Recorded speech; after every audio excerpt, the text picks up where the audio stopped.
नमस्कार साथियों, जय हिंद। मैं संजय सर आपका स्वागत करता हूं आपके अपने टीचिंग विद एग्जाम अड्डा के यूट्यूब प्लेटफॉर्म पर। साथियों, हम अपने इस प्लेटफॉर्म पर चाइल्ड साइकोलॉजी के एक सीरीज लेकर आए थे जो हमारी सीटेट और यूपीटेट के लेवल 1 और लेवल 2 दोनों को कवर करेगी। और इसी सीरीज में हम विकास के सिद्धांतों को आगे पढ़ रहे थे। आज का हमारा टॉपिक होगा एरिक एरिक्सन का सिद्धांत।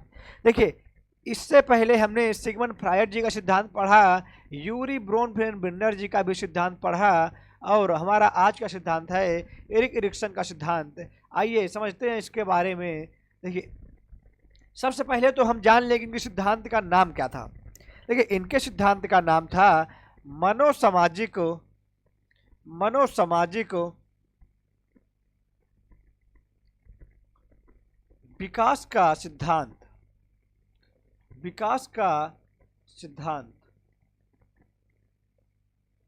देखिए, इस सिद्धांत में इन्होंने क्या बताया। इन्होंने बताया कि एक मिनट,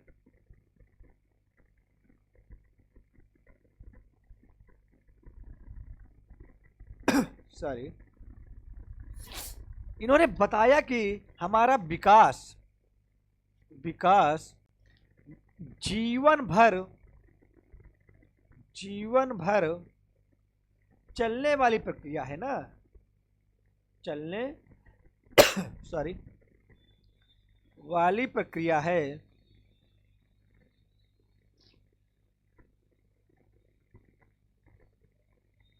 जो माफ करिएगा, जो सामाजिक और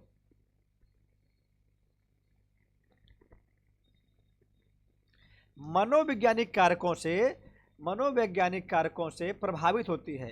इन्होंने यह बताया कि विकास हमारी जीवन भर चलने वाली प्रक्रिया है जो सामाजिक और मनोवैज्ञानिक कारकों से प्रभावित होती है। देखिए, अपने इस सिद्धांत में इन्होंने क्या बालक के विकास को 8 अवस्थाओं में बांटा, और इन 8 अवस्थाओं में बांट कर उन्होंने बालक की विकास की प्रक्रियाएं बताई ना। देखिए, इसमें हम इन्हीं 8 अवस्थाओं की विशेषताओं को देखेंगे कि इन 8 अवस्थाओं की विशेषताएं क्या क्या है।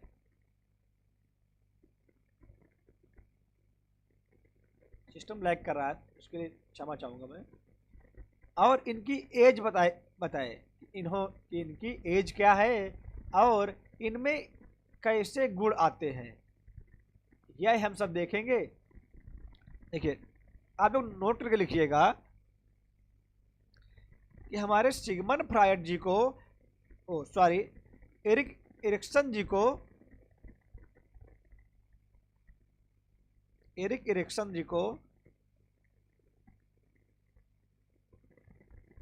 को नव फ्रायडवादी कहते हैं। नव फ्रायडवादी।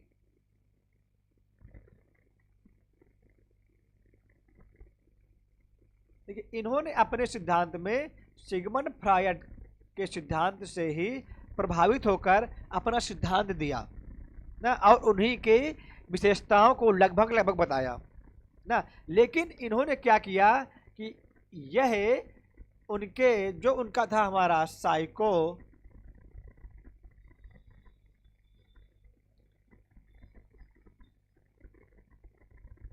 माफ करिएगा,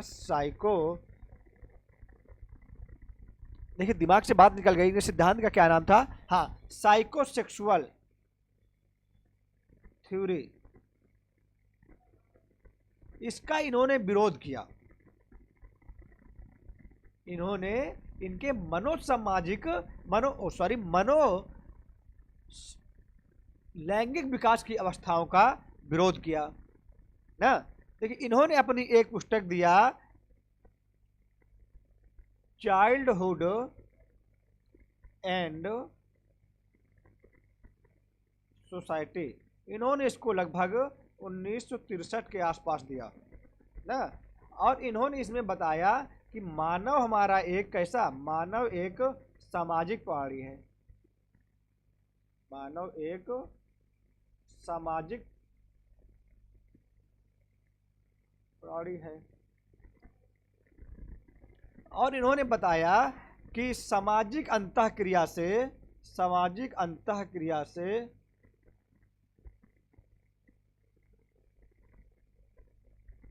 जो हमें अनुभव प्राप्त होते हैं, जो हमें अनुभव प्राप्त होते हैं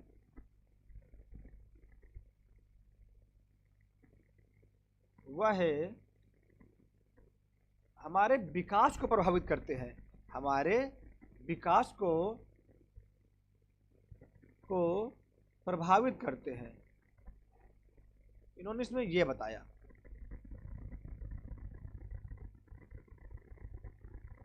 और इन्होंने अपना यह सिद्धांत लगभग 20वीं शताब्दी के आसपास दिया। 20वीं शताब्दी के आसपास दिया। क्या मनोसामाजिक विकास का सिद्धांत साइको सोशल डेवलपमेंट थ्योरी कौन? एरिक एरिक्सन जी ने। इनकी सहयोगी इनमें इनकी पत्नी कौन? जीन एरिक्सन जी थी, जिनके साथ में मिलकर के इन्होंने अपना यह सिद्धांत दिया। इन्हें नव फ्रायडवादी भी कहते हैं, यह हमने पहले ही चर्चा कर लिया। और इन्होंने किसका? उनके साइकोसेक्सुअल डेवलपमेंट के सिद्धांत का विरोध किया ना। मूल रूप से सिगमंड फ्रायड के मनोवैज्ञानिक विकास के चरणों से प्रभावित थे, लेकिन जब इन्होंने अपने प्रयोगों में देखा कि पर्यावरणीय कारक मानव विकास को प्रभावित करते हैं, तब इन्होंने अपने विचारों को प्रस्तुत किया ना। देखिए बताइए, मैंने इनकी बुक चाइल्डहुड एंड सोसाइटी यानी बचपन और समुदाय, इन्होंने कब दिया था? इन्होंने दिया 1963 के आसपास।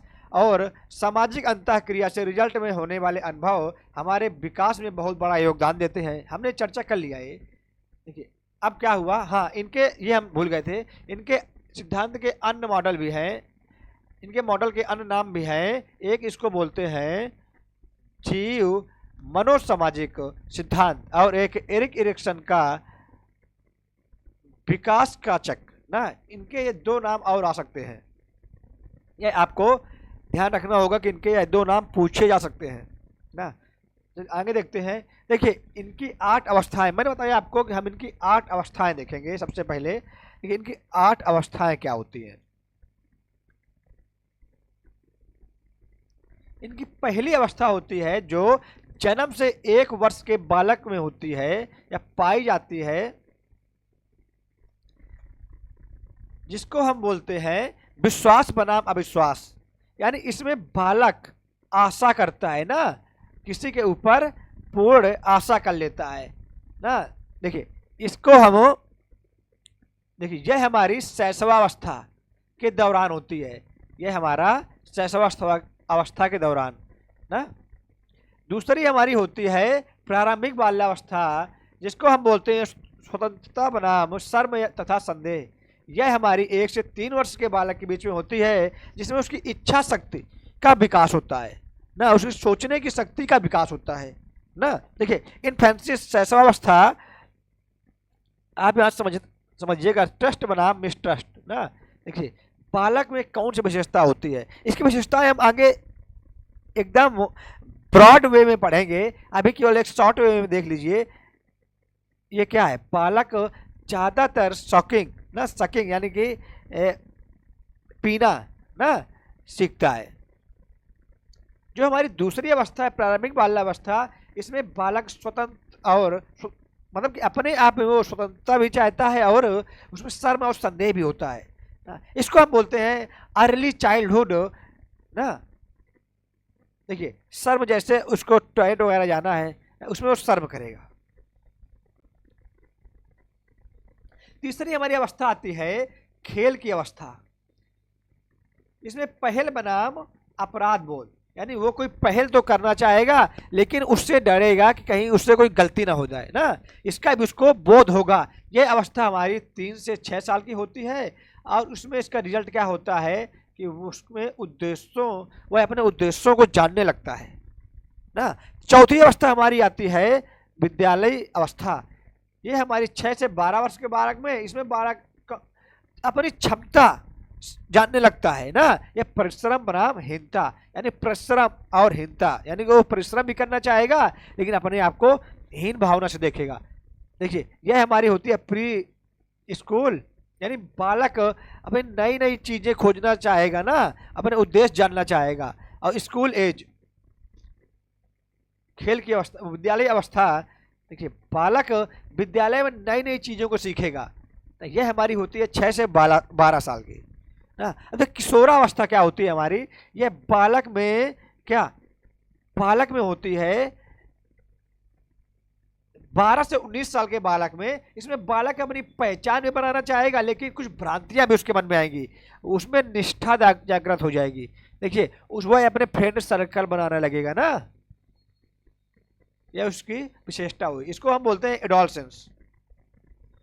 जो हमारी जो 6वीं अवस्था होती है अल्पवयस्क अवस्था, यानी आत्मीयता बनाम एकाकीपन, यानी 19 से 25 साल के बालक में। इसमें वो अपने विपरीत जेंडर के प्रति या अपना जीवन साथी ढूंढने लगता है ना, लव, यंग एडोलसेंस ना। अब हमारी जो 7वीं अवस्था आती है मध्यवयस्क अवस्था, यानी प्रजनन बनाम निश्चितता, यह हमारी 25 से 40 साल की अवस्था में आती है। इसमें उसमें केयर उत्पन्न होता है, केयर, देख रेख। वह अपने घर के प्रति अपनी जिम्मेदारियां निर्वाह करने लगता है। जो हमारी अगली अवस्था आती है परिपक्वता, यह हमारी 65 वर्ष से मृत्यु के बीच पूर्ण परिपक्व होगा बालक। इसमें वो अपनी बुद्धि का प्रयोग करेगा ना, बुद्धिमत्ता। इसको बोलते हैं हम अहिंग संपूर्णता बनाम निराशा। इसमें मिच्योर हो जाएगा बालक ना खुद में। चलिए आगे देखते हैं, अब इनकी विशेषताएं हम देखते हैं, इनकी विशेषताएं क्या थी। देखिए पहली जो इसकी थी होप, आशा, उसमें विश्वास बनाम अविश्वास देखा हमने। यह क्या था, यह इरिक इरेक्शन का पहला मनोसामाजिक चरण है, जिसका जीवन में पहले वर्ष का अनुभव किया जाता है ना। इसमें क्या होता है, देखिए बच्चों को अपने माता पिता को देखकर उचित स्नेह प्रेम मिलता है ना, जो उसके विश्वास, ट्रस्ट की भावना विकसित करता है। किसकी, ट्रस्ट की भावना विकसित करता है। जब माता पिता बच्चों को रोता बिलखता व चिल्लाते छोड़ देते हैं, तो उसमें अविश्वास, मिसट्रस्ट हो जाता है की भावना विकसित होती है। विश्वास के अनुभव के लिए शारीरिक आराम, कम से कम डर, भविष्य के प्रति कम से कम चिंता जैसी परिस्थितियों की आवश्यकता होती है। बचपन में विश्वास के अनुभव से संसार के बारे में अच्छे और सकारात्मक विचार, जैसे संसार रहने के लिए एक अच्छी जगह है आदि उम्र भर के लिए विकसित हो जाती हैं। यानी उसको बचपन में जैसे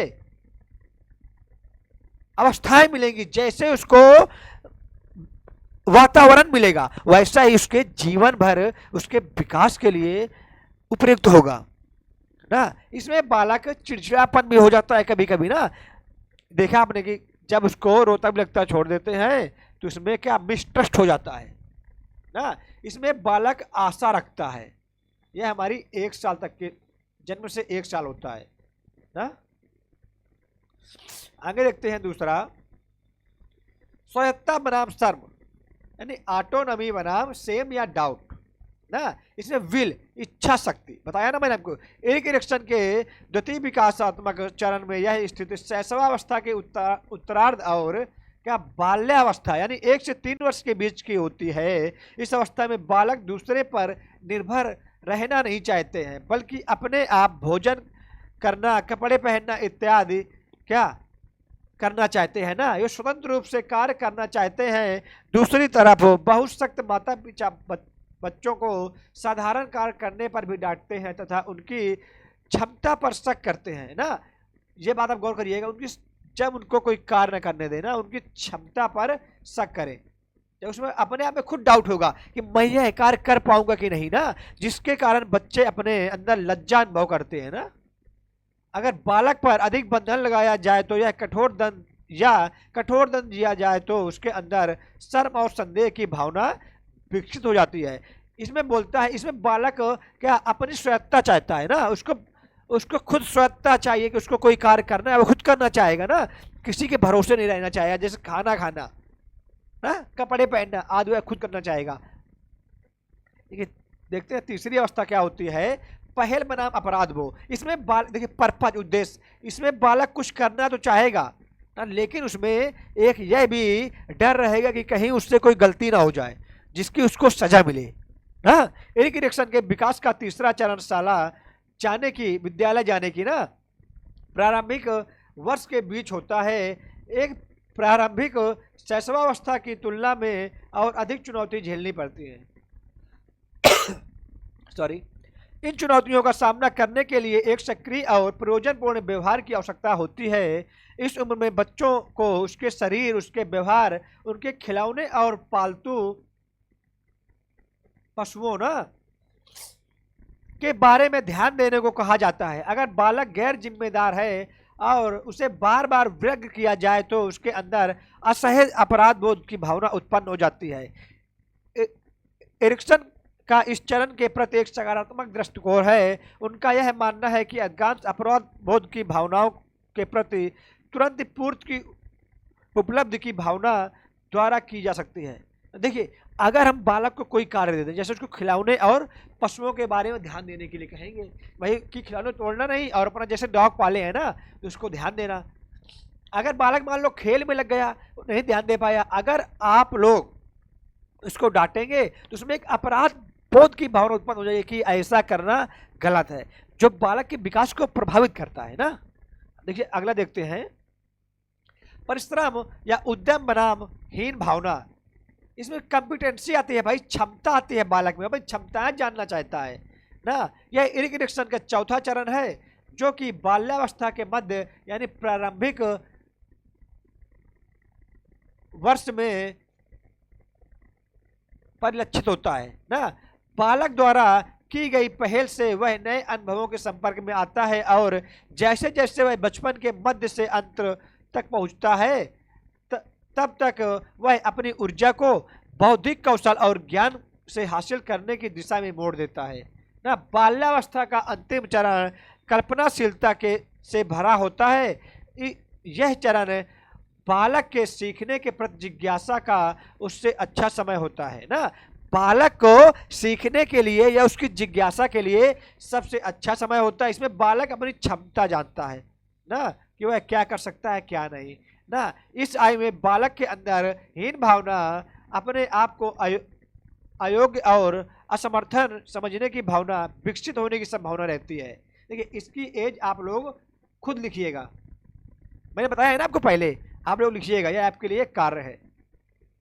ये देखते हैं नंबर 5, पहचान बनाम भ्रांति ना। पहचान बनाम भ्रांति, यह एरिक एरिक्सन का 5वां विकासात्मक चरण है, जिसका अनुभव किशोरावस्था के वर्षों में होता है।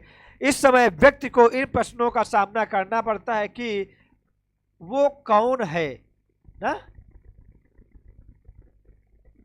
किसके संबंधित है, यानी किसके संबंधित है ना, और उसका जीवन कहाँ जा रहा है ना। बालक को इन सब प्रश्नों का खुद से सामना करना होता है ना। किशोरों की बहुत सारी नई भूमिकाएं और वयस्क स्थितियों का सामना करना पड़ता है, जैसे व्यवसायिक, अपने व्यवसायी जैसी भूमिकाओं का सामना करेगा। उदाहरण के लिए अभिभावकों को किशोरों की उन विभिन्न भूमिकाओं और एक ही भूमिका के विभिन्न भागों का पता लग सकता है जिनका वह जीवन का पालन कर सकता है ना। यदि उसके सकारात्मक रास्ते पता लगाने का मौका न मिले तब पहचान भ्रांति की स्थिति होती है। अगर वह कोई कार्य करना चाहे ना, जैसे आप लोगों ने क्या डीएलएड या बीएड किया, अब आप लोगों को उसके आगे के लिए सही रास्ता नहीं मिल पाया तो आप में भ्रांति होगी कि भाई मैं अब शिक्षक कैसे बनूं, अब कहाँ से पढ़ूं ना, कैसे पढ़ करके मैं अपना सीटेट या यूपी टेट का एग्जाम क्वालिफाई करूं, इसके बाद में सुपर टेट की वैकेंसी में बैठूं ना। वो वैकेंसी नहीं आ रही वो अलग बात है, क्योंकि हमारा समझने का मुद्दा है कि भ्रांति कब उत्पन्न होती है ना। देखते हैं अगला 6वां, आत्मीयता बनाम अलगाव। मैं बताया ना, इसमें वो क्या अपना लव, अपने लिए वो जीवन साथी ढूंढता है ना। इंटीमेसी बनाम वर्सेस आइसोलेशन ना। यह एरिक एरिक्सन का 6वां चरण है, जिसका अनुभव युवावस्था के प्रारंभिक वर्षों में होता है। यह व्यक्ति के पास दूसरे और आत्मीय संबंध स्थापित करने का विकासात्मक मानक है। एरिक्सन ने आत्मीयता को प्रभावित करते हुए कहा कि आत्मीयता का अर्थ है स्वयं को खोजना। किसको? स्वयं को खोजना, जिसमें स्वयं को किसी और व्यक्ति में खोजना पड़ता है ना। कि हमारी उससे कौन कौन सी विशेषताएं मिल रही है ना, वह हमारा जीवन साथी बन पाएगा या नहीं। व्यक्ति की किसी के साथ स्वस्थ मित्रता विकसित हो जाती है और एक आत्मीय संबंध बन जाता है ना, संबंध रिलेशन बनने लगता है, तब तक उसके अंदर आत्मीयता की भावना आ जाती है। यदि ऐसा नहीं हुआ तो अलगाव की भावना। देखिए, अगर दो कपल हैं, अगर उसमें क्या प्रेम नहीं हुआ, अगर उसमें अनबन नहीं बनी, तो भाई उनमें अलगाव भी होता है। अगर बन गए तो वह एक हो जाते हैं ना। उत्पादकता बनाम स्थिरता, देखिए इसको हम तेज इसलिए पढ़ रहे हैं कि इससे क्वेश्चन बहुत कम आते हैं। जिससे क्वेश्चन आना था वो मैंने आपको डायग्राम के माध्यम से बना दिया, लेकिन हमको ये भी पढ़ना आवश्यक है ना। देखिए, सातवां चरण है क्या, इसको मध्य वयस्क अवस्था कहते हैं ना। इस अवस्था में व्यक्ति अपनी अगली पीढ़ी के लोगों के कल्याण तथा उस समाज के प्रति जननात्मक यानी प्रोडक्टिविटी ना यानी के उत्पादकता सम्मिलित करता है ना। लेकिन जब व्यक्ति में जननात्मकता की चिंता उत्पन्न नहीं होती है तो उसमें स्थिरता उत्पन्न हो जाती है ना। इरिक्सन का उत्पादकता से यही अर्थ है कि नई पीढ़ी के लिए कुछ नए कर पाने की भावना से स्थिरता की भावना उत्पन्न होती है ना। अगर देखिए केयर, वह अपने परिवार के लिए, अपने घर परिवार के लिए कुछ करना चाहेगा, अगर वो नहीं कर पाएगा तो उसमें क्या स्थिरता की भावना उत्पन्न हो जाएगी ना। अगर वह कर लेगा तो क्या वो उत्पादकता की भावना है ना। देखिए, थोड़ा हेल्थ इश्यू होने के कारण क्लासों में वो दम नहीं हो पा रही है अभी, ठीक है, इसके लिए मैं क्षमा चाहूँगा, लेकिन आपकी क्लासें लेना भी आवश्यक है। लेकिन संपूर्णता बनाम निराशा, विजडम, इसमें उसमें क्या बुद्धि, अपने वो बुद्धि का प्रयोग करता है ना, बुद्धिमत्ता उसमें उत्पन्न हो जाती है। यह हमारी 65 वर्ष से मृत्यु तक होती है। यह 8वां चरण है या अंतिम चरण है ना। वृद्धावस्था में अनुभव होता है, इस वर्ष में 65 वर्ष बता दिया मैंने, प्रारंभ से होकर मृत्यु तक सम्मिलित होती है। इसमें बुढ़ापा की अवस्था कहा जा सकता है ना। इस चरण में व्यक्ति अपने अतीत को टुकड़ों में एक साथ याद करता है और एक सकारात्मक निष्कर्ष निकालता है कि मैंने क्या क्या पॉजिटिव किया अपने अतीत में, या फिर बीते हुए समय के बारे में असंतुष्ट भरी सोच सोचता है कि मैं ये क्यों नहीं कर पाया ना। अगर बीते हुए जीवन के बारे में सकारात्मक विचार नहीं बन पाते हैं तो उसमें उदासी की भावना आ जाती है, जिसे इरिक्सन ने निराशा का नाम दिया ना। देखिए, थोड़ा हेल्थ इश्यू होने के कारण क्लासें सही से नहीं हो पा रही हैं, इसके लिए मैं क्षमा चाहूँगा। आज के लिए इतना ही, अब मिलते हैं हम अपने अगली क्लास में। धन्यवाद, जय हिंद।